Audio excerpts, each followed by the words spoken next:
because it is something that will allow you to generate higher quality leads. They're actually buyers, not just leads. And people who, if you are really presenting them with the right thing to purchase on the front end, could be the perfect fit for what you sell on the back end. Today, I am very excited to be joined by Allie Bloyd. If you don't know who Allie is, she's the founder of Allie Bloyd Media, a company that specializes in training local business owners and small business marketers. She's also host of the Marketing Inc. podcast, and her mentorship program is called Local Marketing Mastery. Allie, welcome back to the show. Thank you so much for having me. Excited to be here as always. So today, Allie and I are going to explore ad strategies to successfully use Facebook and Instagram that convert, that get you more sales. So Allie, I guess my first question is, there are a lot of marketers listening right now who are maybe not sure whether Facebook and Instagram ads work anymore because there's been all these challenges that we've talked about on the talk show, things like iOS updates and privacy blockers and all this kind of stuff. And maybe some of them are like, I've given up on ads. So why should they maybe still consider utilizing Facebook and Instagram ads? Well, I would say number one, because they absolutely still work. There have definitely been some changes that have taken place over the last few years from a technical standpoint that have confused people, I think, more than anything.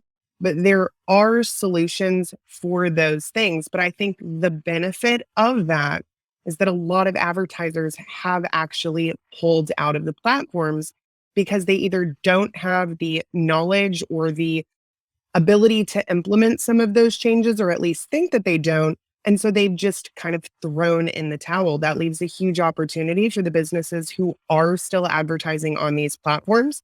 Ultimately, there are nearly 2 billion active daily users on Facebook, and we cannot ignore that. So it definitely isn't the only place you could be advertising, but I would think that it's foolish to ignore these platforms as some of the main places that businesses today are still marketing.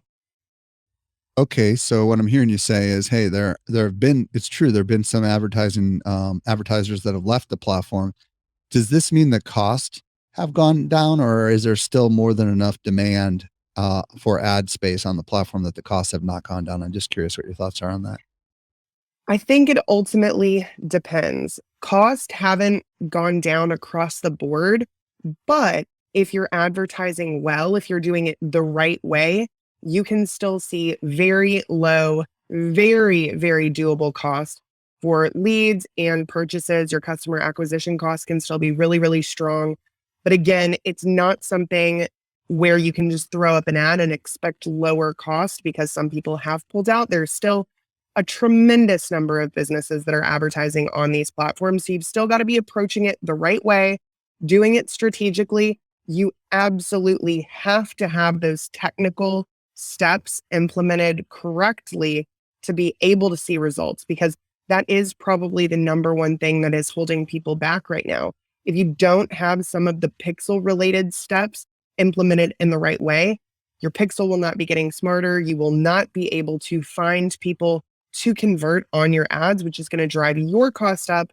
It's going to make you feel like you're losing money. So again, if you do it the right way, cost can be very, very good. Ads still work extremely well. It's still the number one way that I'm growing my business.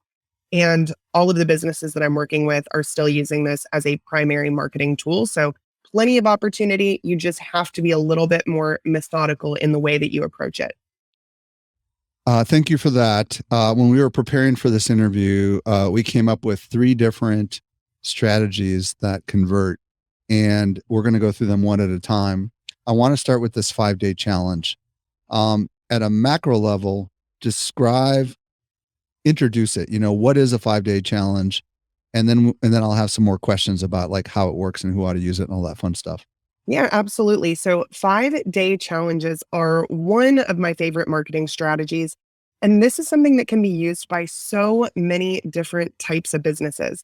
I started using this strategy in 2019, maybe even 2018, and I still use it to this day. I've been able to help dozens of other industries introduce this strategy as well. So this is something that can be widely applicable. You just maybe have to think a little bit outside of the box if you've never used it before. The types of businesses that can benefit the most from Real, a real quick, 5 day. real quick. Before we talk about the types of businesses, let's talk about what the heck it is. Like define what the Yes. heck it is. Let's back that up a little bit. If you're cool. So a 5 day challenge is simply going to be 5 days of content that you are presenting to your audience.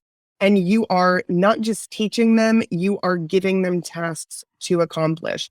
You're giving them homework. You're trying to move them from point A to point B, wherever that point may actually be for them. So it's not something that you want to overwhelm them with actions to take, but you do want to be able to provide them a quick win with whatever the ultimate outcome is that you are hoping to provide to your audience. So, for example, I help businesses with their marketing, and I've done 5 day content creation challenges where I'm helping businesses put together a content strategy in 5 days. I've done lead generation challenges where I'm going through each of the individual aspects of their lead generation strategy that they need to have in place.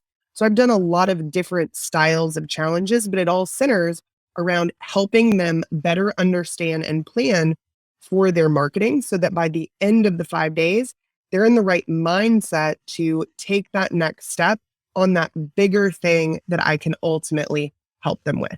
So, does that make sense? It does, but I have a little bit of a technical question that maybe isn't super technical, but are these 5 day challenges, without getting too much into the weeds, because we'll get into the weeds in a little bit, but are these 5 day challenges exclusively delivered via ads? Or is this an organic strategy that's enhanced by ads? Do you understand what I'm asking? Yes, this is definitely something that can be promoted organically if you have the audience for it. I did my very first 5 day challenge without running any ads, but I worked really, really hard to promote this from an organic standpoint. Today, I do a little bit of organic promotion, but almost everything that I do for them, at least in terms of getting people to register for these challenges, is done through paid ads. So, just like with everything else, you're going to be able to really maximize the results. If you're utilizing paid ads, you're going to be able to get a lot more people to register for this so that the impact financially for your business when you hold that actual 5 day challenge is going to be much, much greater because there's going to be a lot more prospects that are in that challenge participating. Okay, so this is an important distinction. So what I'm hearing you say is the 5 day challenge is essentially something that you probably don't do on Facebook, you do off of Facebook, but you use Facebook to drive people there to be part of the challenge. Is that what I'm hearing you say? I actually do my 5 day challenges in a Facebook group.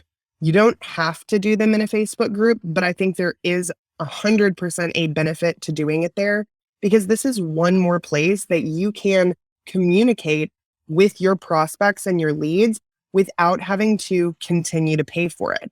So once someone registers, I do have their name and their email and their phone number typically. But then I also want to drive them into that group because that's where I'm going to be putting on each day of content. That's where I want them to engage with one another and where I can engage with them during that 5 days of content where they can actually post the homework that they're doing and I can review that for them.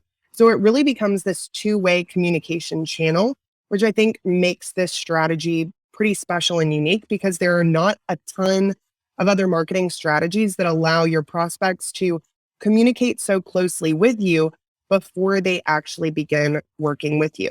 So I do know other people who have done them off of the platform, but after those challenges have taken place, I still have people in that group. They're not leaving after the challenge is done. I can continue to provide them with free, helpful content, live trainings, things that will deepen my connection with them and then ultimately drive a lot of sales in the long term. Okay, so what I'm hearing you say at a macro level is the 5 day challenge is you pick a topic, whatever it is, in your domain expertise, and you somehow challenge the audience to participate in the process over a period of 5 days. And in an ideal world, you utilize all that Facebook has to offer to kind of keep it on platform, ads, groups, so on and so forth, right? So you were about to say before I asked for all this clarity, what types of businesses should use this? So go ahead and answer that, please. For sure. Any business that has an educational component to their business is someone that could use this strategy.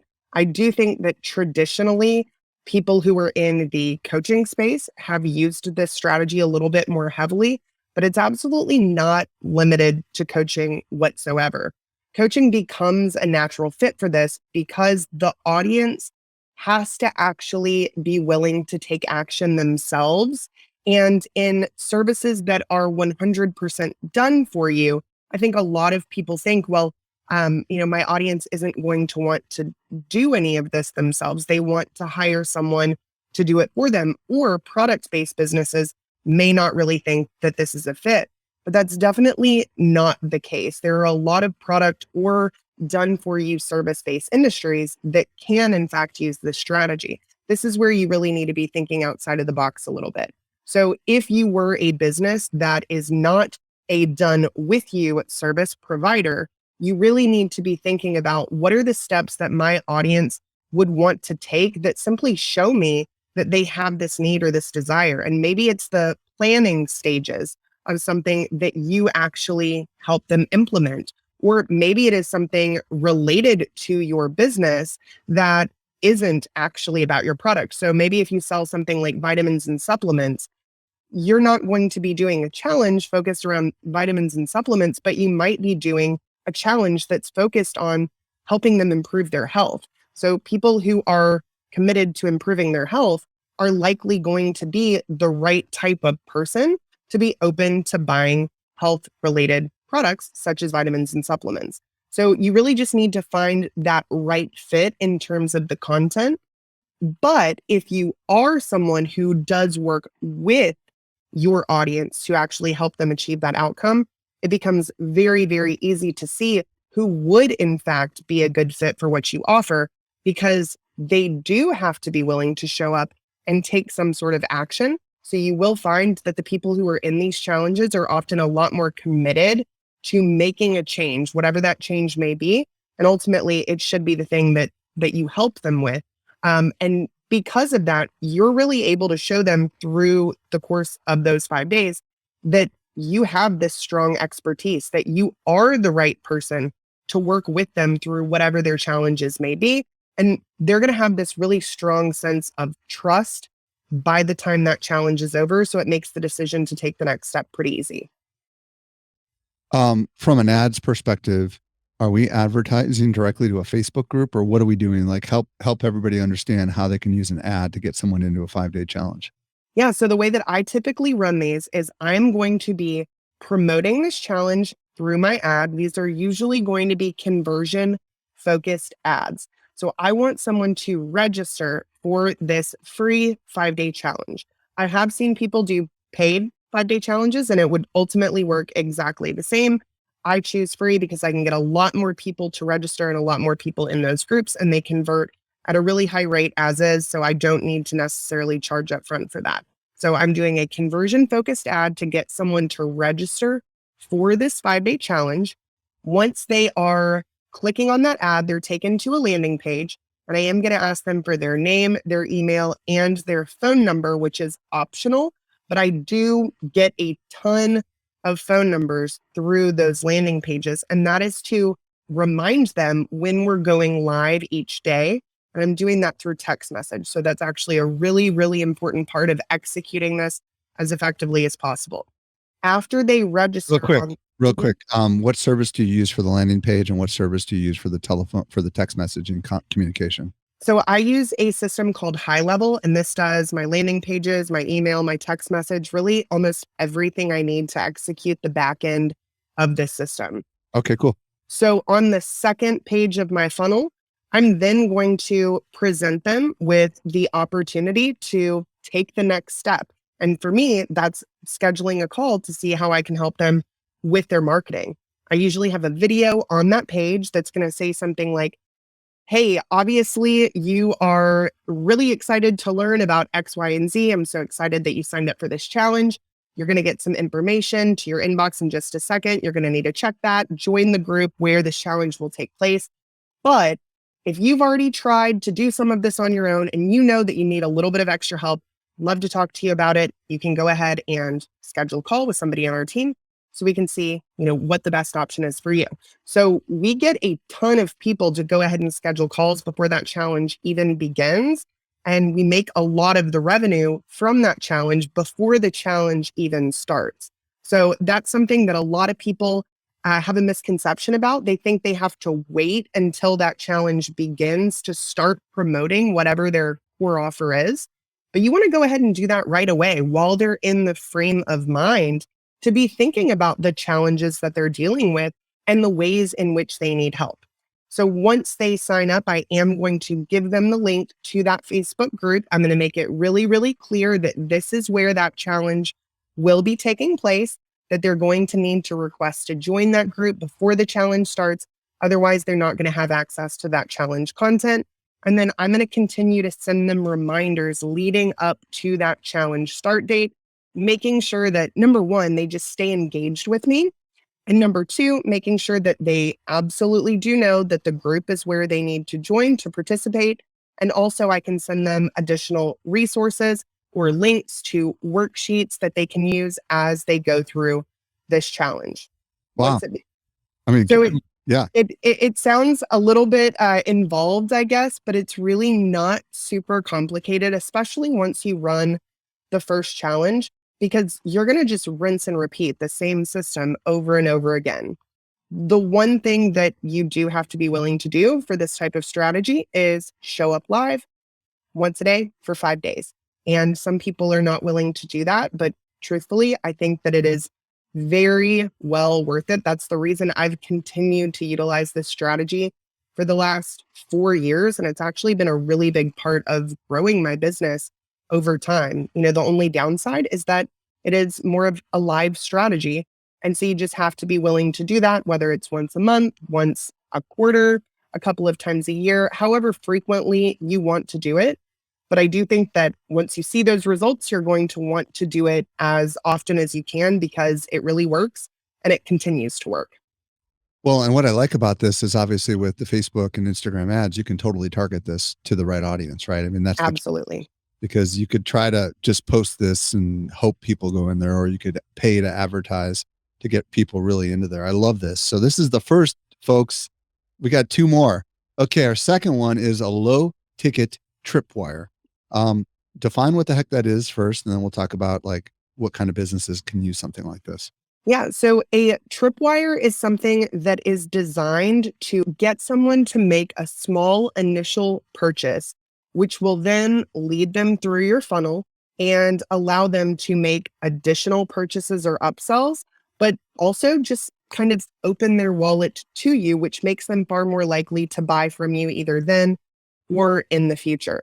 This is something that has been used for quite a while, but we have found that it is working very, very well right now, especially. And that could be with lower ticket businesses that are selling, not super expensive products, but also with businesses that are selling high ticket. In the past, it was a little bit easier to go direct to higher ticket offers through Facebook and Instagram ads. It was fairly common for people to do that. And a lot of people had pretty good success with it. But I feel that this is definitely something that high ticket service providers or coaches or consultants really need to be considering these days with their Facebook and Instagram ads, because it is something that will allow you to generate higher quality leads. They're actually buyers, not just leads. And people who, if you are really presenting them with the right thing to purchase on the front end, could be the perfect fit for what you sell on the back end. It's also going to show you that this person is committed enough to getting help with this problem to actually spend some money to solve it. So you find that there are a lot less tire kickers, so to speak, when it comes to your lead generation efforts. You're also able to make a lot of your money, if not all of your money, back on your ad spend right away, meaning that you can spend a lot more on your advertising than you would probably be able to otherwise because you're making it back much, much quicker. So this is an offer that I've been running personally for, I'd say maybe the last 8 months, really, really effectively. I've been able to help a lot of other people get this type of offer up as well. But this can be really anything that you're selling. It could be some sort of template. It could be a low dollar course or masterclass. It could be a very small product, but it needs to have something bigger on the back end in order to make this worth it. If you're just selling something that's between $7 and $97 on the front end without anything on the back end to upsell to, you may not have amazing success. You still could have some success, but it's going to be a much more uphill battle. So the goal is get them in with something smaller, something that's very targeted towards what your ideal customer would be interested in if that larger purchase could be a good fit. And then you're going to present them other opportunities to purchase through the funnel. And you're also going to continue to present them with those opportunities on the back end once you have them in your ecosystem as a buyer. Okay, you got to tell me what the heck the story is behind the word tripwire, because it sounds like a animal crossing into a cage and then the getting stuck. Like, why do they call it tripwire? What's the story with that? Honestly, I don't know how the word actually came into existence. I know this is something that has been used kind of in the ClickFunnels funnel community for a while. A tripwire funnel is just this lower ticket purchase that basically gets somebody to, trip into your system essentially. And then they're presented with all of these other things that they could purchase, whereas they may not have taken any action on that larger purchase if it had been presented to them as that very first thing that they saw.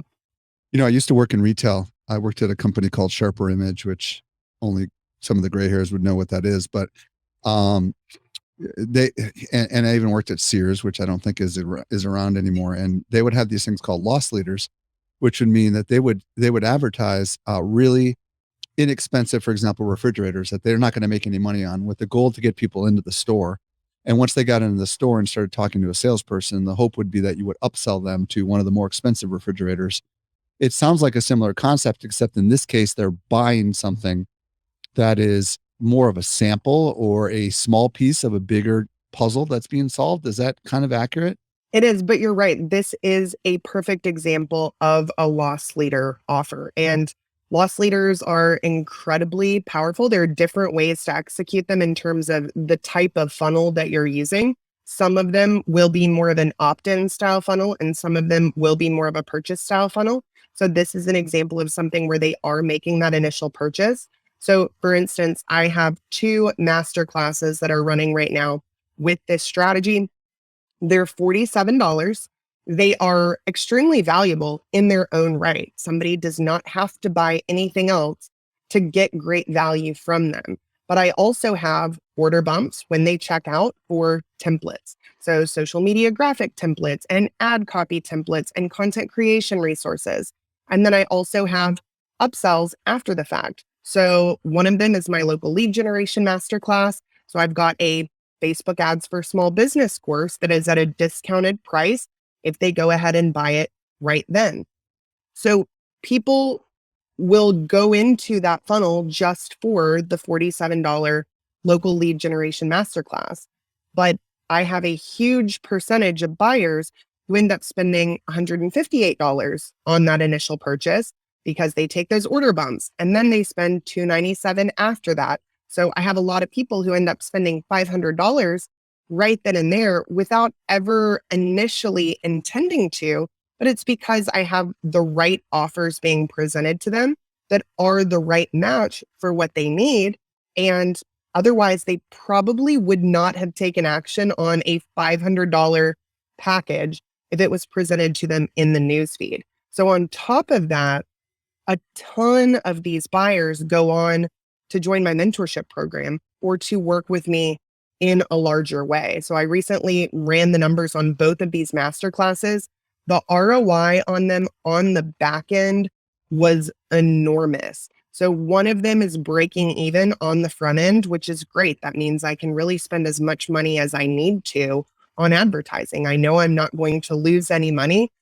Even still, I'd be willing to, because typically with lead generation, I'd be spending money on my advertising, generating my leads, ultimately realizing that they are not going to convert immediately. There's going to be a period of time that I'm out money essentially before those conversions take place. But with this, you are getting that money back right away. And then you can expect huge returns on the back end. The other one isn't quite breaking even on the front end, but it actually has a far more significant ROI on the back end. So they've both been doing really, really well for me. I think what typically scares people a little bit is they're not always used to selling something directly through their ad, especially people who've been used to more traditional lead generation. So it just feels a little bit different to them. I think the other thing that most people have to realize about this strategy is once you launch it, you definitely have to go through the testing period that you would with any ad campaign. You can't expect to just launch your ads and have everything working perfectly. You've got to test the audiences, the copy, and the creative. But once you find some of those winning combinations, you still are going to probably have to wait a couple of weeks before you see that big ROI on the back end. If you are selling something that's more of a done for you or a done with you type of service, if you're willing to be a little bit patient, which I don't think a couple of weeks is very long, I think it's actually really fast. You will be very, very, very surprised at the results with something like this. So this is one of the strategies that I highly, highly recommend right now. It's a little bit more involved on the technical side because of the purchase aspect. Also, if you are dealing with something like login access for a masterclass, and maybe you haven't done something like that before, the customer service side is definitely going to be a little bit greater than you may have seen in the past. But again, very, very well worth it in terms of revenue. And you will build a really solid group of buyers that will convert very well in the short term, but will continue to convert in the long term. And even those that don't, they're still paying for themselves and they're paying for your advertising in the process. On the creative, on the ad creative, are we actually promoting the fact that it's a paid product? Or are we just promoting the fact that, hey, there's this course that you can get that will help you click here. And then when they click, they learn it's only $49. Or do we actually say, get this great training and put the price in the ad? What's your thoughts on that? I think you can do it both ways. I have been upfront that it is a paid product and what the price is. I feel like being transparent is just going to allow me to get more people to the landing page that are already going to be aware of the fact that they're going to have to spend some money. And again, it's really showing me who's willing to pony up to solve this problem. If you're not willing to pay $47 to, honestly, I way over deliver in these products, which I also think is very important if you're going to do something like this. If somebody's not willing to spend $47, they're definitely not my ideal customer because what I sell as my core offering is a lot more than $47. So I'm upfront about it. I do think you could definitely do it without mentioning the price up front. But I think you could, opt either way. Okay, very interesting. Okay, so far we've talked about 5-day challenges, and we've talked about low ticket tripwires. The third one that we want to talk about is contests and giveaways. So talk to me about what this looks like in an ad focused centric kind of way. First thing that comes to my mind is, isn't there legalities with contests and giveaways? I mean, what are your thoughts on that? A lot of people think that, and honestly, I've never run into really any issues. The only legalities or things that Facebook was very cognizant of in the past is if you were doing giveaway post or contest post that were forcing people to engage on your actual post content. So that would be if you're saying, tag 3 friends, share this, like this. So they're considering that more clickbait, which I can understand. I have never run contests or giveaways like that. I do think there is a benefit in that in growing an organic following, I suppose, but I've always been far more interested in actual lead generation, collecting contact information to be able to further communicate with people on the back end. I can always get those people to subscribe to my social media channels through email once I have their email address if I need to. So if you are sending people to a landing page to register for a contest or a giveaway, I haven't really seen any legalities whatsoever. So this is something where really any business could use it. It could be a service-based business, it could be a product-based business.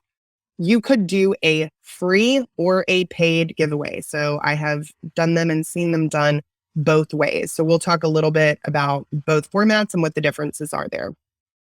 So the concept of this is kind of a mix between a gated content offer and a loss leader. So it's a gated content offer because you are collecting that contact information and they're not necessarily getting anything for it, but somebody or a small group of people, they will. So you are going to be spending some money on this type of strategy. It could be something kind of small that you're giving away, or it could be something really big. It just depends on number one, what it is you sell, and number two, what you're willing to offer. Real quick question. Isn't there a way you could give away something and do a contest? Like everyone who submits their information will automatically get this free PDF or whatever, and then we'll be drawing for the big prize. Do you understand where I'm going with that? What are your thoughts on that? You definitely could do that. And we incorporate what we call a constellation prize in this strategy so that everybody who doesn't win, which is most people, they do still get a special offer just for participating in this contest. That ends up being a really big part of the overall results at the end of the day. So I encourage people to give away something that is either what they sell or very directly related to what they sell. People who have said, oh, well, I've tried contests and giveaways in the past, and yeah, we got a lot of engagement, but we never really saw any financial results. That was something that I heard over and over again. And I'd say, well, what were you giving away? Oh, we were giving away an iPad or some AirPods. It's like, well, of course, that has nothing to do with what you sell. Everybody's going to want a free iPad or AirPods. So, of course, you're going to get a lot of people to register for this. But the question is, are those people your ideal clients? Are they potential buyers for you? And that is the most important thing when thinking about your prize. So if your prize does not show you that someone signing up for this would potentially be your client or customer, or at least have the need for what it is that you sell, you shouldn't be using that as your giveaway item. I got a crazy question. Okay. Social media marketing world. You've been there, you spoke there. Could that be something we could give away? Because that's desirable to our Absolutely. audience, right? 100%. And So if somebody is registering for that, you obviously know they have an interest in social media marketing and going to marketing conferences. Otherwise, there's no reason for them to register. You're going to get so many registrations for something like that. And guess what? Hey, this person won, but if you didn't win, we want to give everybody else the very best price ever on your social media marketing world ticket. So then they do get something special for it. You have their contact information on your email list so you can continue to market to them. And you're going to end up with a lot of buyers for the conference if you execute it the right way on the back end. So that's a perfect example of something that could work tremendously well.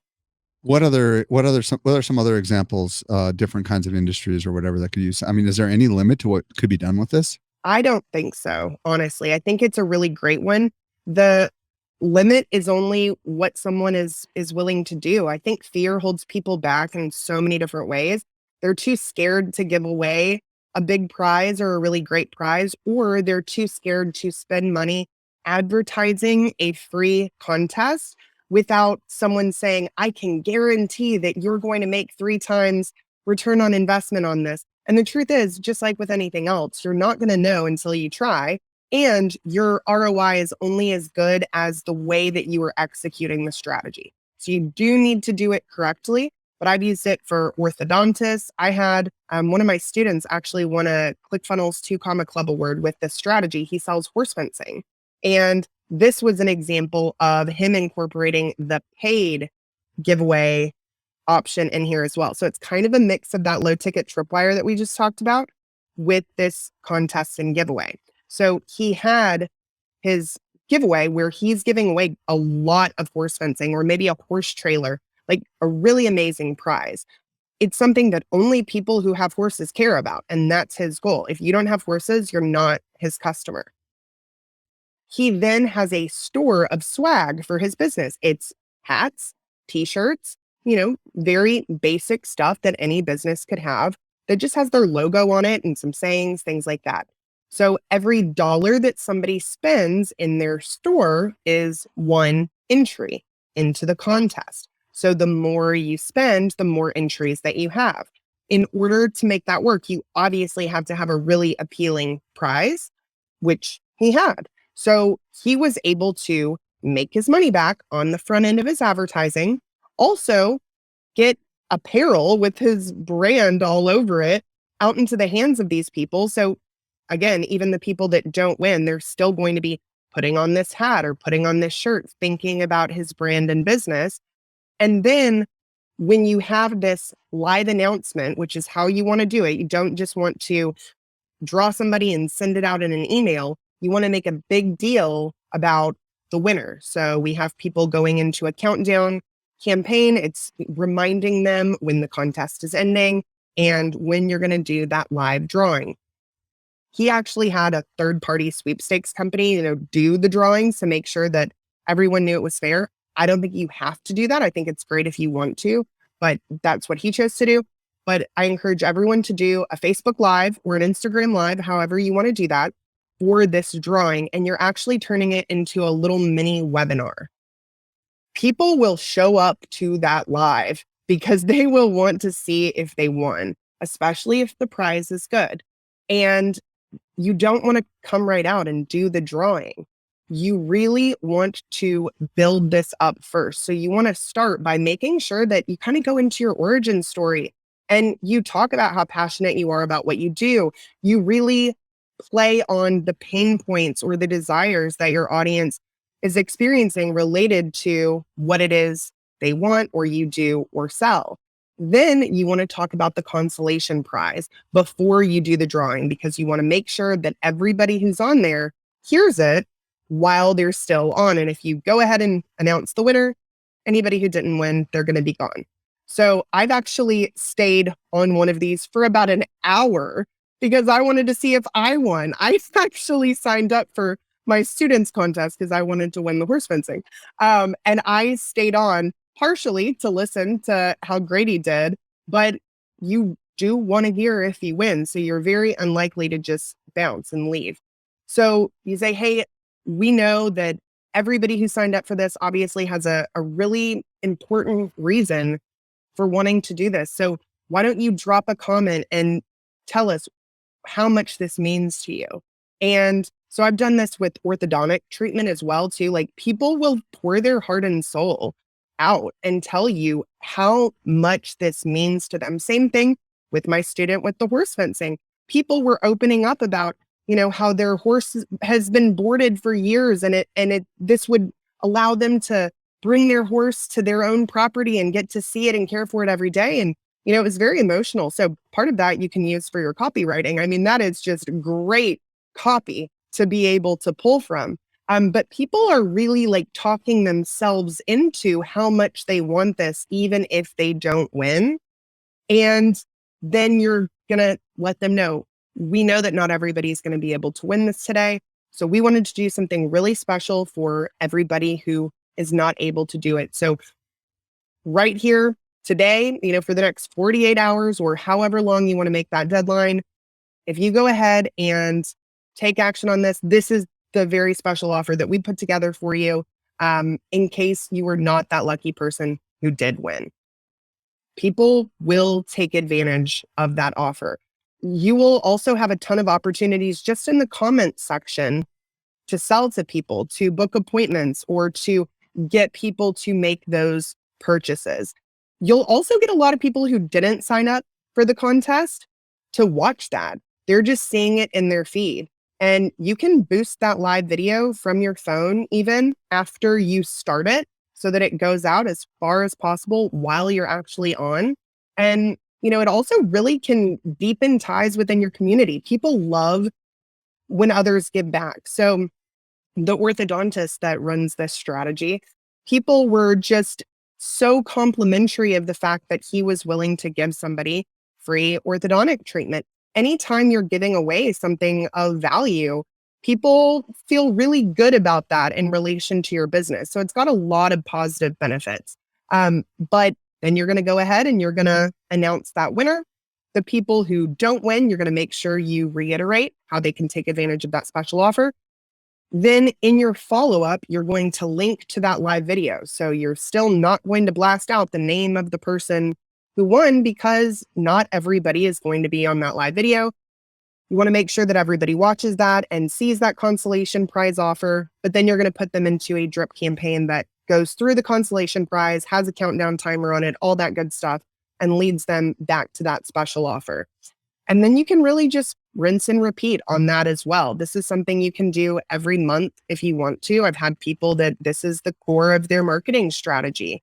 Or you can do it once or twice a year, however frequently it makes sense for your business. So I really think this is probably the most applicable of any of them for product-based businesses, service-based businesses, coaches, consultants, marketing agencies. It doesn't matter what it is. You can find a way to use this strategy. And if you do it the right way, you will not only build an enormous list, you will have a lot of buyers, and it won't take very long for you to be able to not only get that money back from your advertising, but make a really solid ROI.